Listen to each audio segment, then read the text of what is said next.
dhaga'u akkasitti waan mirqaansinooma warruma islaamatti fi haalli wali keessaa guuranii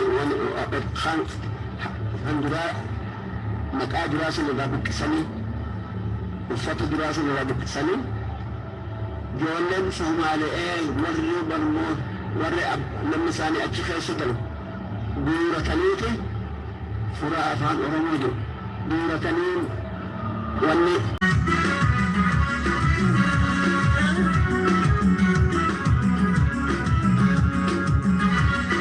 Sagaleen istiidiyoo irraa isin dhageessise yeroo isaan lubbuun jiranitti jaannanni rabbi isaan haa qunnamu Dr. Sheikh Muhammad Rashad Abdullee Kabir Mumayyaa carra waan isaan Ziyaad Barreetiin jedhanii murtii du'aa itti murteessuudhaaf oromummaa kana ta'aniifin sagalee isaanii isin dhageesse jaannanni rabbi akkasumas caayaan teessuma ulfinaa seenaaf galatu dhaloota irraa dhalootatti darbitu isaan faana haa taatu.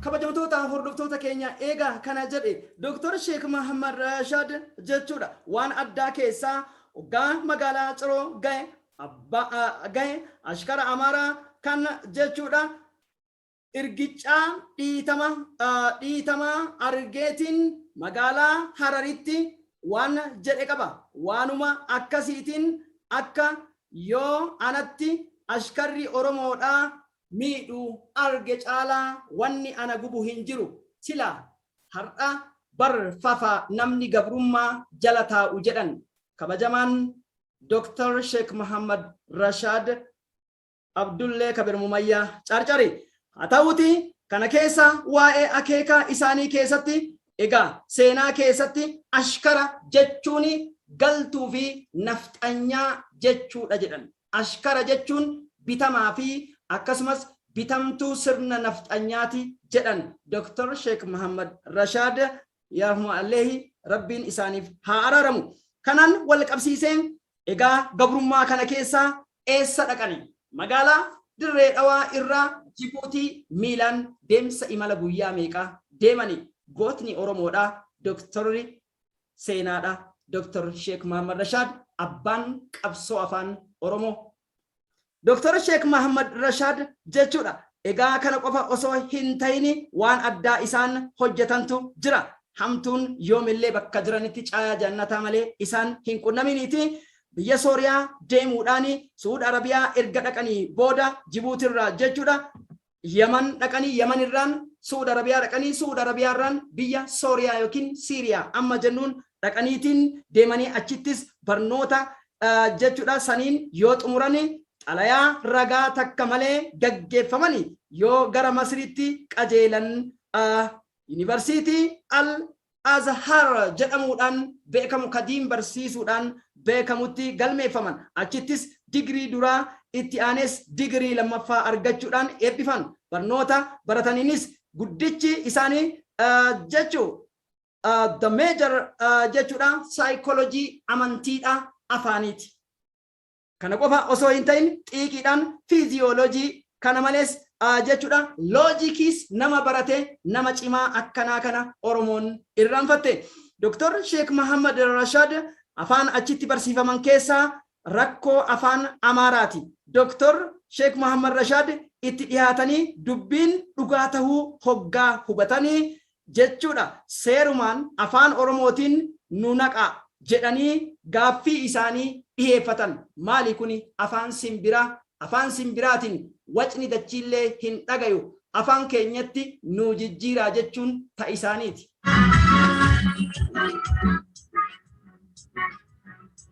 afaan Oromoo qubee hin qabu nuti afaan keenyaan hin fayyadamnu doktorri kuni Dr. Sheikh Muhammad Rashad Sheikh Muhammad Rashad Abdullee Kabir Mumayyaa carra jaannanni rabbi isaanitti haa qunnamu urjii afaan Oromootii fi qabsoo Oromoo ta'uu beektu kuni caayaa TVdha nafaana bu'a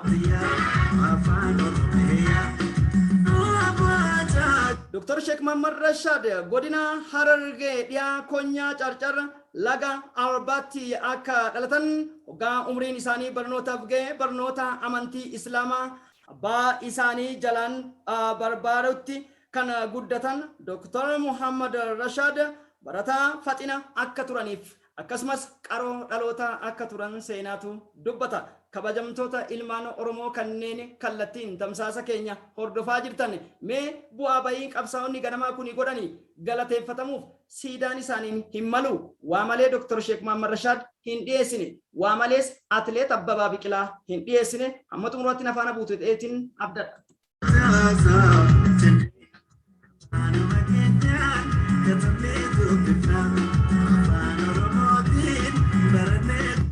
Hayyuun kuni jannani rabbiitti haa qunnamu. Sabboona Oromoo, sabni Oromoo sirna nafxanyaa jalatti mudate isaan amantiidhaan keessaa baasuudhaaf waan silaa gochuu qaban hunda tattaafatan. Dr. Sheek Muhammad Rashad Abdullee Kabir Mumayyaa Cara.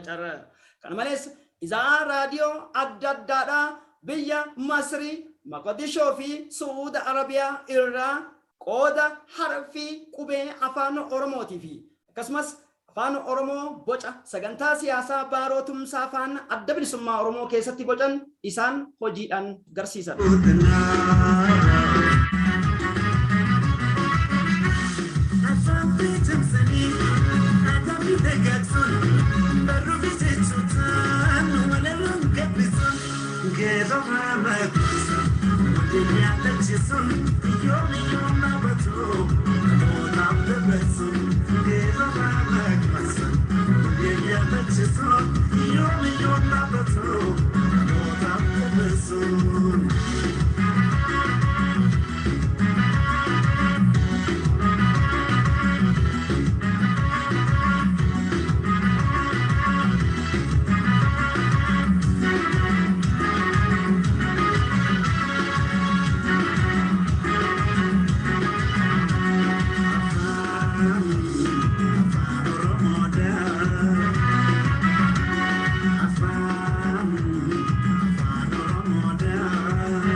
Sinin namu ada dagaye akasitti waan mirqaan sinin warma islamati fi khalle wali khaysa gurani wa khan andura maqaa duraasni laga buqqisanii uffata duraasni laga buqqisanii ijoolleen Somaali'ee warri barmoo warri namni isaanii achi keessa galu guurataniiti fura afaan Oromoo jiru guuratanii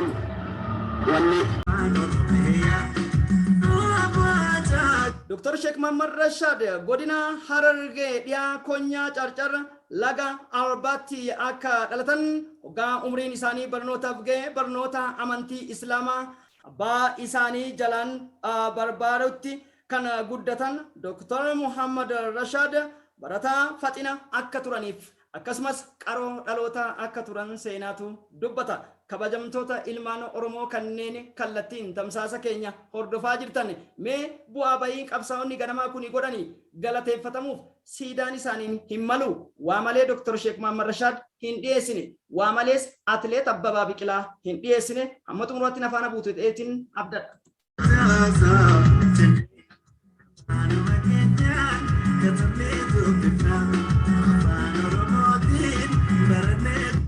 Hayyuun kuni jannani rabbiitti haa qunnamu. Sabboona Oromoo, sabni Oromoo sirna nafxanyaa jalatti mudate isaan amantiidhaan keessaa baasuudhaaf waan silaa gochuu qaban hunda tattaafatan. Dr. Sheek Muhammad Rashad Abdullee Kabir Mumayyaa Cara.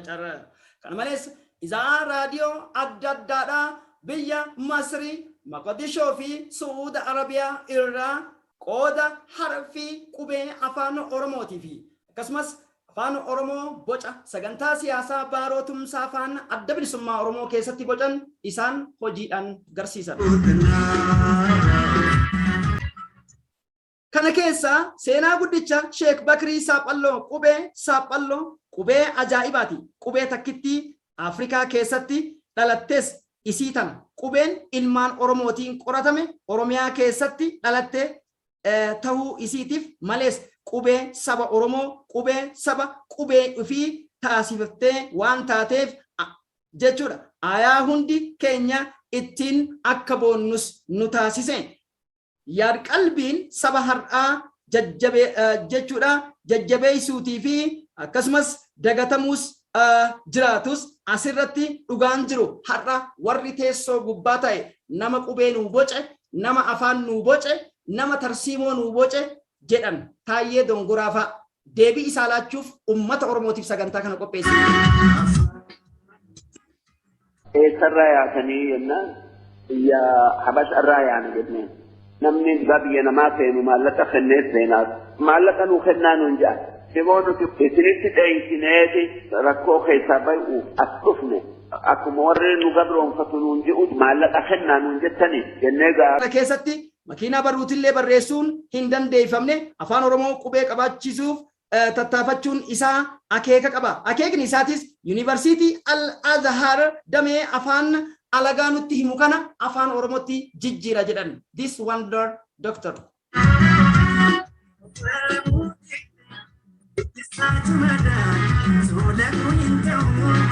Tattaaffii kanaan kitaabota amantii loqodoota qubeewwan hudha qabanii fi irra butaa qaban seerluga kana qofa osoo hin ta'in jechuudha konjekshinoota akkasumas tuttuqaalee adda addaatii fi hariiroo isaanii qubeewwan dubbachiiftuu A, E, U, O kan jedhan kana hunda bocuu isaaniitiif galanni isaanii jannatul firdoos akkasumas nuti ammoo dhaloota gaarii nuuf haa ta'u. Yaabatan sindirqe.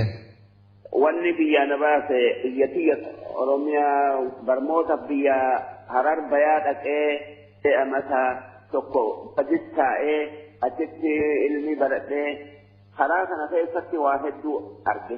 Maali? Askara warra nu gabroonfatuu yechiroo keessatti irgichaa dhiisuun arge.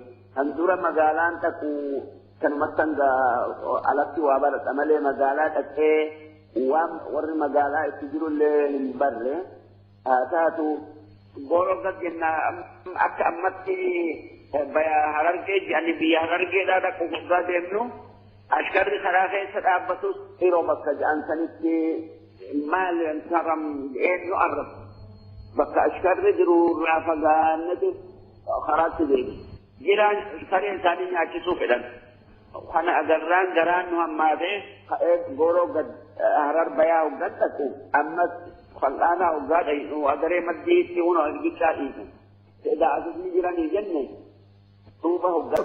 Kana qofa miti seenaa bu'aa bahii akkami Ziyaad Barreeffaa wajjin waa'ee kana keessatti Al-Azharii eegbayan raadiyoo akkamitti qunnaman raadiyoo akkamitti banan mootummaa Suud Arabiyaa keessatti yoo raadiyoo Izaayaa afaan Oromoo jechuudhaani sa'aatii 12 jechuudha akka salaata subii irraa bayaniini daqiiqaa 30 akkamitti hayyamsiisan qophii keenya borii keessatti nu eega.